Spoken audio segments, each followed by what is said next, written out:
Welcome to Season 3 of the Spotlight series, Don't Just Survive, Thrive. Season 1 was launched to help people through the pandemic by talking to a variety of experts about topics such as psychology, finance, and health. Season 2 focused on more work-related issues, including HR, marketing, and leadership. Now it is time for Season 3. Season 3 is centered on the IT industry, specifically tech startups. There are also career spotlights where I talk to senior IT people about the secrets to their impressive career journeys. My name is Nicola Steele, founder of JJP Talent Solutions, an Australian IT recruitment company. For over 20 years, I've helped tech startups and innovative SMEs to attract, recruit, and retain technical talent. I hope you enjoy listening.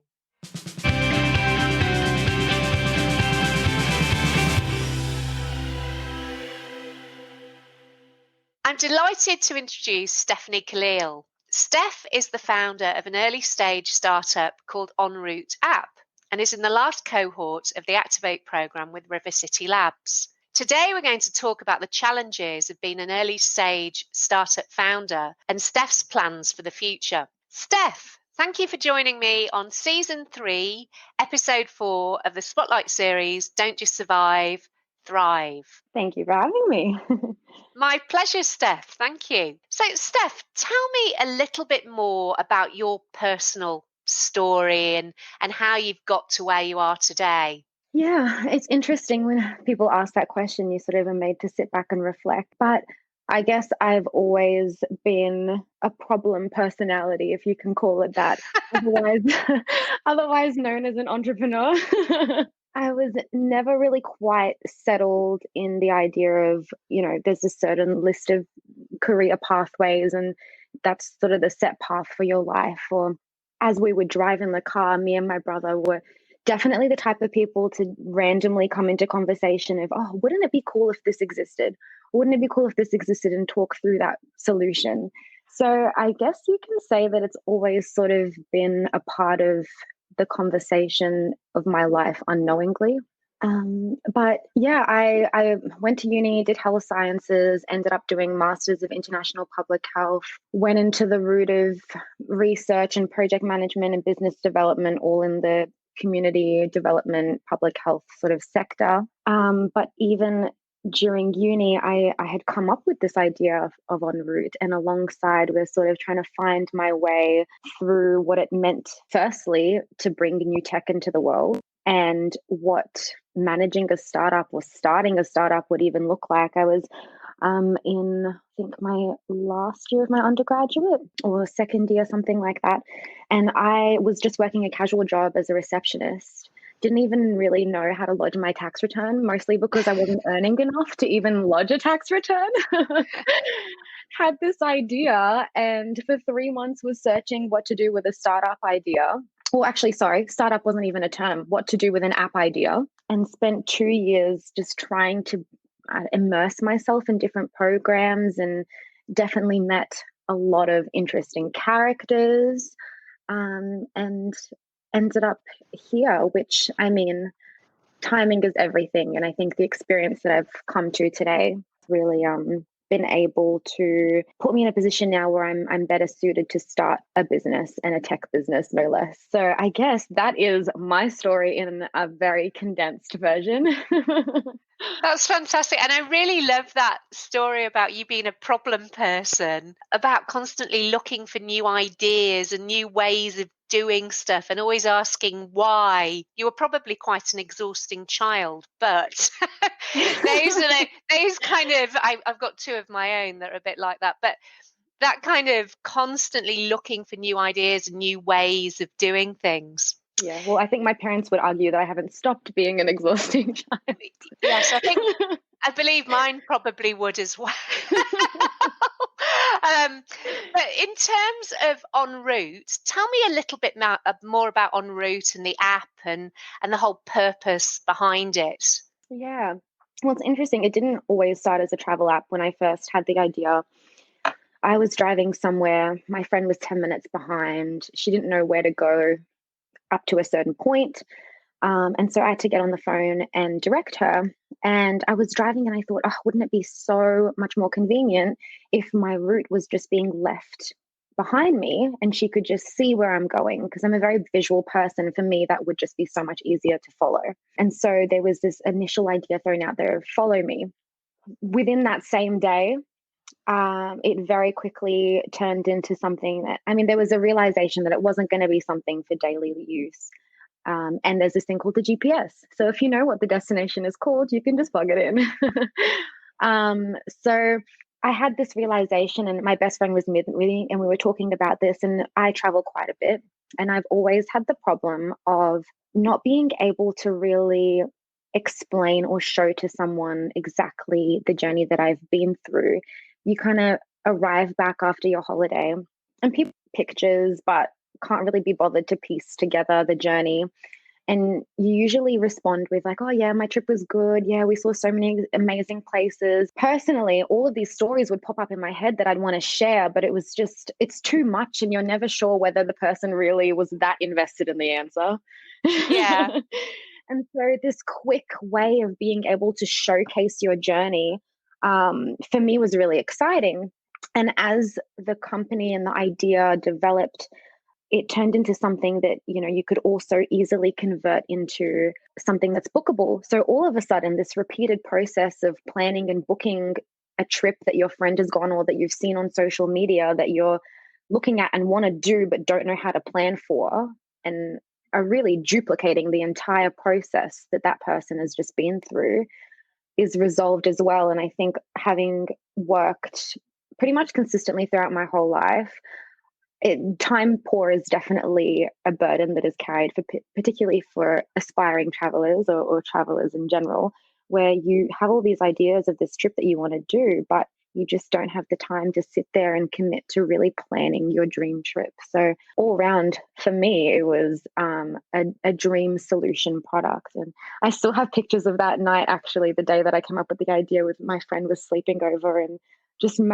vigorously typing on Google what to do with an app idea, and just getting all these development listings, because startup wasn't even a term used. That's Yeah. fantastic. I love traveling as well, and then just seeing the pictures and the whole route and everything. And do you do the journaling on there as well, or is it just pictorial? Yeah, you can do if you want to do posts, but I think the biggest realization I had actually recently was that we're sharing trips. It could be a gap year, and we're sharing it the same way that we share our morning coffee or our dinner, or an event, which is so surreal if you think about Yeah. it.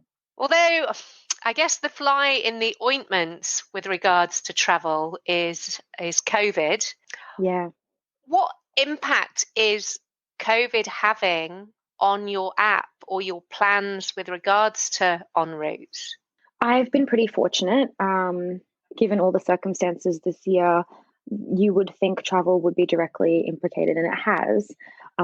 But where we've had benefit is that we have the opportunity to actually bring awareness to local tourism.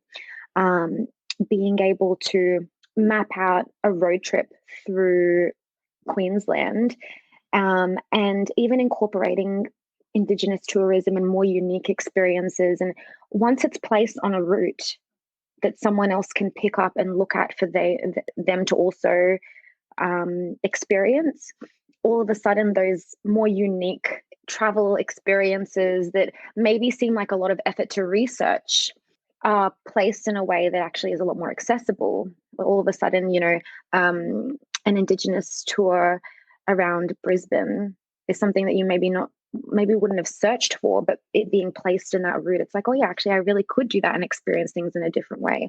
Or a jazz bar, or an art class, and different experiences that you maybe wouldn't have thought of placing in your journey. That travel is very different and personal for different people, but what makes that experience full is different for everyone and means something to everyone.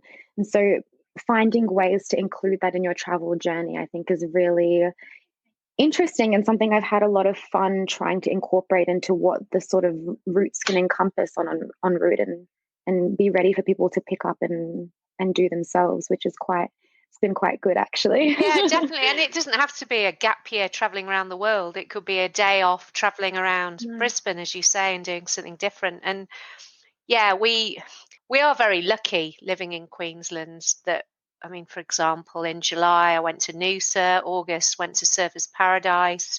Last weekend I just got back from a trip to Fraser Island. So there are Yeah, we can travel. It's just we can't get on a plane really. So I guess when the world opens up again, there's going to be so many opportunities for OnRoute. It will be fabulous. totally. And I mean, I was talking to a potential partner the other week, who's a caravan retailer in Queensland, and they've done more than 10% of the sales that they had last year already, just from people wanting to buy a caravan and road trip and travel and experience Australia. So people are definitely getting out there. I think the whole support your local movement has been almost beneficial in both parts for the businesses, but also I think it's the excuse or the enabler that a lot of Australians needed to just get out there as well. Awesome. And I first met you through River City Labs. You were in the last cohort. So tell me a little bit more about your experience of the Activate program. Well, it's interesting because I've been in and out of River City Labs, attending events and things for a couple of years now. And I have heard about the different programs, but for whatever reason, never quite got into any of them. And this was brought to my attention pretty last minute, and the whole thing happened quite quickly. A friend of a friend saw it. I applied like the 5 minutes before closing, got a call the next day, got an interview the next day, interview the next day after that. And then by the end of the week, had got accepted and started the Monday following. So I was like, whoa, whoa, whoa. Wow. But yeah, it was a little bit crazy. And right before that, I was in a little bit of a lull, I have to admit. I wasn't sure. I think what's really interesting about being a young person in an early stage tech startup is that you're never sure how much you need to take the next step. You know, you need investment for the tech, but you need the tech for the investment. And it's just this like weird cycle. And then at what point you need to have industry conversations is just another sort of thing. So you almost feel like you have enough, but never enough at the same time. So I was in this sort of like weird space where I didn't quite know what my next move is, or at the very least, I felt like I needed some sort of, I couldn't keep speaking to the wall. I needed someone to respond and say, yeah, that sounds like a good plan. So we were put with three mentors, Peter, Laurie, Lou, Jury, and Pauline. And so they were really, really good about everything from the get-go. They were very welcoming, very I think I just felt a personal sense of like they were excited to be on the journey with us. It definitely was a breath of fresh air a little bit. I think when you have a lot of network conversations, you always feel like it's a bit of a business exchange. But having that genuine push towards something good and how open they were with their network, I think was exactly the reassurance and sort of access to the industry that I really needed and gave me the confidence now I can really see myself like quitting my job and it all happening. So yeah, I guess overall, my experience with the Activate program was really amazing. But like anything, it's how much you put into it. They would never push for mentor appointments with you weekly or anything like that. It was totally up to the startup founder. And so how much you get out of them is really up to you. Absolutely. And I think as well with Pauline, Lou, Peter, they've been on the startup journey themselves, so they understand what you're going through. So one piece of advice that you'd give to the next cohort is what you put in is what you get out. Is there any other advice that you'd give to people that are joining the Activate program now and in the future? Yeah, I think other than that, and I guess part of the what you put in is what you get out, is the headspace you have going into it. You're there to learn and you're there with the mindset of maybe there are things I should do differently or do more of, or maybe I'm not being honest with myself about how much I'm putting in certain areas or whatever it may be. But I think being open to criticism, but also being aware that mentor whiplash is 100% a thing. One mentor's perspective on a good approach compared to another mentor's perspective on a good approach for the same thing can be different. And I guess I would say that if you are the person that knows your company the best and knows what you want to achieve the best.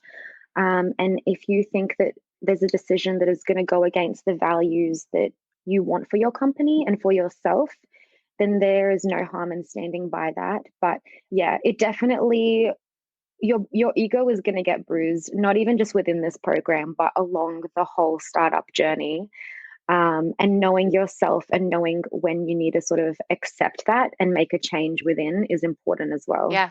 So be open to feedback, to criticism, but still be able to stand fast to your values, your vision, etc. So knowing which advice to accept and which maybe not to take on board. Yeah. And I guess depending how early you are on the journey, Yeah. you'll make some mistakes with both of those things. But yeah, it's all a cycle of learning. Definitely. Definitely. And we learn by our mistakes, of course, Steph. So Unfortunately. well, exactly. I always say I've learned so much from my mistakes. I might make a few more, but anyway, back to you. So, what would you say are the main challenges of being an early stage startup founder? Yeah. Well, talking about making mistakes, um, being in tech is really difficult, especially because of how I wouldn't say especially because of how young I started, but it definitely brought some circumstantial challenges in the sense that I didn't have any money at all. I was probably just making enough to like buy meals when I went out every fortnight or something. Like I wasn't really making a lot at all. And you haven't really been in the world enough to have started a network or know where to go to for that. And so I ran into the cliche problems of like how to find your tech and how to fill the skill set gaps or how to, whether it's by someone else or how to fill the skill set gaps yourself. And how do I even get to a point where I learn enough to do all of that? And so I think skills and network, I would say, are the two biggest things in what makes a startup successful, other than your commitment and your work and honest work in making that startup happen. And so I think for an early stage startup, having been young and not really like having any of that, starting from genuinely the ground up, like this was the beginning of my career in anything. So I definitely had a lot of challenges in that. I would say that in any kind of challenge, not to be so hard on yourself, because it is true, you do learn from mistakes. And I always, it's funny looking back because I always used to say, I'm watching all these people making mistakes. Like I'm determined to be the person that doesn't make that mistake. And then you end up in that same place. And like the reason why so many people get into problems with botch tech in their first version is because they usually don't have enough money to get a good quality tech done up, or they haven't met the right person that can do that for them. And these things take time, and it takes you putting yourself out there, and you learn more about people and you learn more about yourself. And so I think over time, it's kind of like, it's weird, but there's so much like crossover between dating and having a startup. It's so weird, but like you really tend to like develop an understanding about what you know about yourself and what you know about other people and how to make things fit to make your business work. And yeah, so I think challenge is a perspective thing. You're always going to make some good decisions, some bad decisions, some things are going to be timing. But if you're working towards building a good team, filling that team with the skill set that you need, and you have a plan and you have a future, challenges can just be minor setbacks, I guess. And I really like that analogy. It's like dating, which is quite interesting. So bad. Your first couple are like meh. Well, you have to kiss a lot And then of you know what you want. frogs to meet your prince, so to speak. So you were young, relatively inexperienced. I don't think you are from a tech background. No, that was the other thing. Yeah. And being a young woman, did that have more issues, or was it just being young and not having that technical background as well?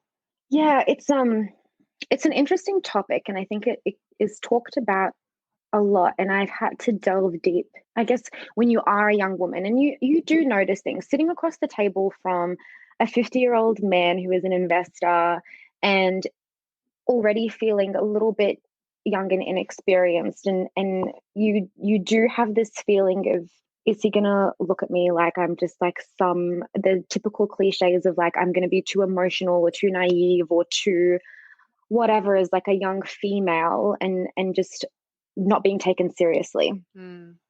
And it does make you delve deep to say, do I have a chance here?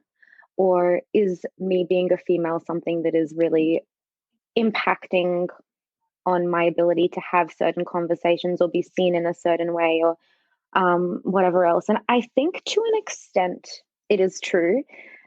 I watch conversations with guys my own age with the same sort of people. And I don't know what it is between like guys where they're just able to have this like bro like conversation. And they're just like, there's just kind of like this established ease. And I don't know whether it's because we put pressure on ourselves, or, the other way around, that it just makes that so apparent. But I think, and throughout my whole life, even professionally, you're aware that people have this sort of idea of that women make more emotional decisions. Mm. And so I will notice in a conversation with a man, I do try to come across a bit more grounded and logical, and have it more together, if that makes sense, because I don't want them to feel like I'm just this young girl that is going to not make thought through decisions. And I think as well, it's probably six of one, half a dozen of the other, that there is a kind of bro culture to a certain extent. But I think women put it upon themselves that they're questioning themselves as well and need to be a little bit more confident, or be more confident in their approach. But I've got quite a few videos and articles that I'm writing about that very subject, so look out for those. Yeah, well, I think it's like it is a stigma, but at the same time, I would say to any female entrepreneurs, it may be the case with some people that you are being looked at as maybe a little bit more naive, or, can't handle themselves, or will be swayed easily, or like be affected more easily, or sensitive or emotional, whatever it may be. And that's fine. But I mean, it's not fine, but it's life to a certain extent. You're not going to change that conversation if that person is thinking that way already. Yeah. But what I will say is it's the same. You get the same response if someone, I mean, my platform is predominantly social initially before we bring in the booking platform. And so there is no income until that second phase. And I've had a lot of conversations with investors that don't get that there's value in having that social platform free, and that there should be an income earlier on. And from their perspective, that is a silly business decision. I know the value in my product, and I believe in bringing that product to my customers in that way. And so that's nothing to do with me being female. That's a perspective on what they view is a good business decision. And so I guess what I'm trying to say is there are always going to be people that you're sat with that like or dislike something about you and see that as a red flag, like or dislike something about your business and see that as a red flag. And I am completely of the opinion that you have a choice in, firstly, your resilience and how much you take that on personally. But also, if you see value in your company, you make a decision to not let that conversation affect you and say, well, that's just not the type of person that I'm looking for and is right for my business. And so I think regardless of whether you're female or not, yes, you might be be on this receiving end of maybe different sort of responses based on that. I do believe it's getting a lot better. And I personally haven't experienced a particular situation where I've walked out thinking this is totally because I'm female. But regardless, you're going to have to wear some stuff and you're going to have to wear some pushback and criticism. And not everything is something that you should take on board. Sometimes it's just a difference. So, yeah, I think giving too much power to that is the reverse as well. Yeah, definitely. And I'm glad that you brought up about the commercialization and the funding of your startup as well, because that was my next question. How are you funding your startup, and what are your plans moving forward? Yeah, so it's been self-funded to this point, Yeah. which has been interesting, a little exhausting. I've been blessed that I have been able to sustain it. A little bit of help from family and friends pool, which I'm so thankful for as well. But I am going out for investment at the moment, so that's sort of the next step. So hopefully not too much longer. Perfect. And best of luck with that, because I know it is obviously Thank you. hard work. And so for the next 6 to 12 months, what are the plans for OnRoute? Where do you want it to be? Where do you want the app to be?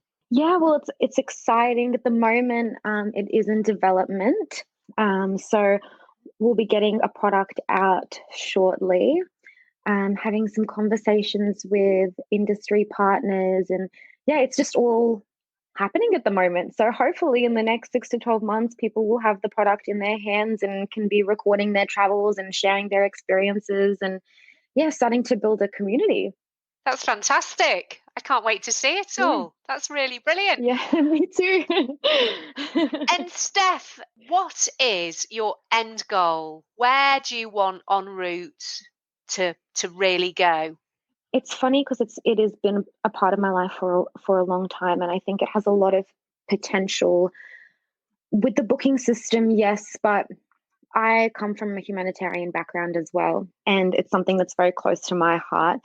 And I think the opportunity to leverage off the profit from the company and create opportunities for developing countries to access travel or partner with some non-for-profits in that space, I think would be really interesting and exciting to explore that world. The world is very different, and travel was a luxury not that long ago. And now it's just becoming more and more accessible. And I think there's so much to learn from different cultures, and exposing yourself to different facets of life and how people live. And it would be really, I think when you have a lot, it's always good to remember that by giving back. I'm excited to explore how we can utilize that a little bit more. I absolutely love that, Steph. That's really, really brilliant. And yeah, travel is a luxury, and you learn so much. And I think it makes you grow as a person, but also giving back. And you'll be delighted to know I am a member of B1G1, which is about Oh, buy yeah. one, give one, and is about giving back. So by recording this podcast, we're providing a month of e-learning for a school in rural India. So just by talking to Amazing. me, you're kind of Yeah. some way getting to We've your, started. yeah. So that domino effect. So thank you very much. Thank you. Thank you so much for sharing your insights, Steph. Is there anything else that you'd like to share? I think the only thing is that I know personally, when I've listened to a lot of podcasts, particularly in the startup space, when you're having these conversations, it does sound like you have it all together a little bit. And, and I think I would say to anyone that is just feeling it right now, no one really has it all together. Everyone is just very, very good at looking like it. And you definitely question a lot about yourself, a lot about your purpose, a lot about the business and your decisions and everything like that. I know it's a very cliche thing to say, but the people that you surround yourself with are so important. And it can be the make or break with a lot of decisions you make personally or for the business. And it's so important to make sure that you come back to looking after yourself, because if you don't look after yourself, the business isn't going to work. That's brilliant. Yeah. I guess that's all I have to say about that. I think it is so true that you do need to. Self-love is often the most difficult love to practice, but also about the people you surround yourself with. So, for example, being involved in the Activate program, you're surrounding Yeah. yourself with the right people, but also your family and friends as well. Well, Steph, thank you very, very much. It's always a delight to talk to you. Thank you. Thank you. It's been a great conversation.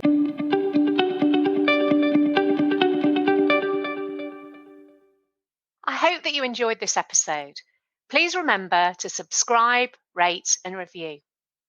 If you're looking for career advice, your next career opportunity, or to grow your tech team, then please call me, Nicola Steele, on 0499 773 546, or go to our website, jjptalent.com.au. The Don't Just Survive, Thrive podcast is part of the Spotlight series, which includes the YouTube channel Spotlight on Software Development.